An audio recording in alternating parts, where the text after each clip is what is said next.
Olá pessoal, estamos aqui com o Thiago Sombra, professor da UNB, sócio do escritório Matos Filho e é uma das pessoas que mais conhece sobre direito digital no Brasil. Thiago, em primeiro lugar, boa noite. Boa noite. É um prazer estar aqui com você. O Thiago é um dos embaixadores honorários do Brasil País Digital. E eu queria que você falasse para o nosso público do Movimento Brasil País Digital por que o direito digital está se tornando cada vez mais importante na vida das pessoas.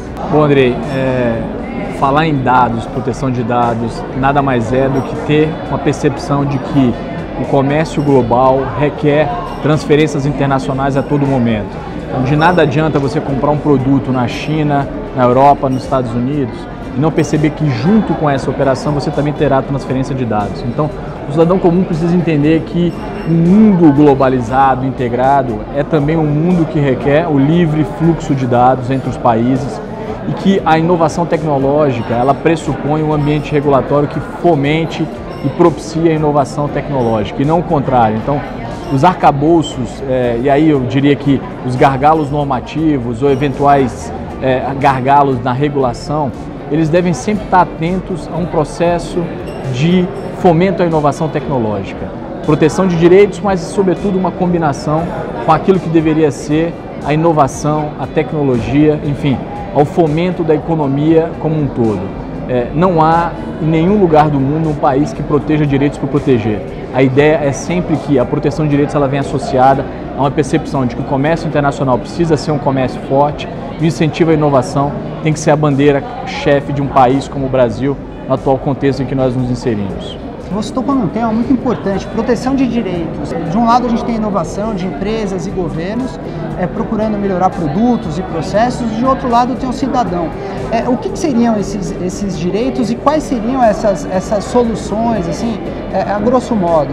Bom, o cidadão ele tem que ter condições de conhecer quais são os direitos, quais são os dados deles que estão em poder de terceiros, enfim, acompanhar qual é a finalidade, o destino que é dado, ou os propósitos em relação aos quais os dados deles são empregados.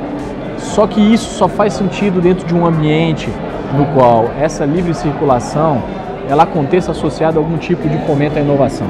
Então, não é uma proteção em si, ou uma proteção que seja justificada pela proteção dos direitos em abstrato.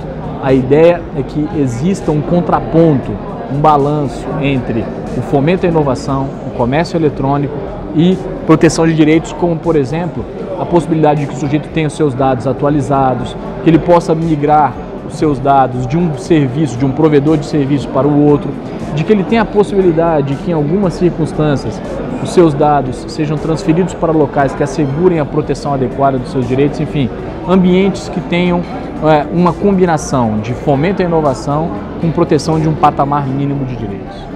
E do ponto de vista de empresas e governos, o que seria essa segurança jurídica para eles?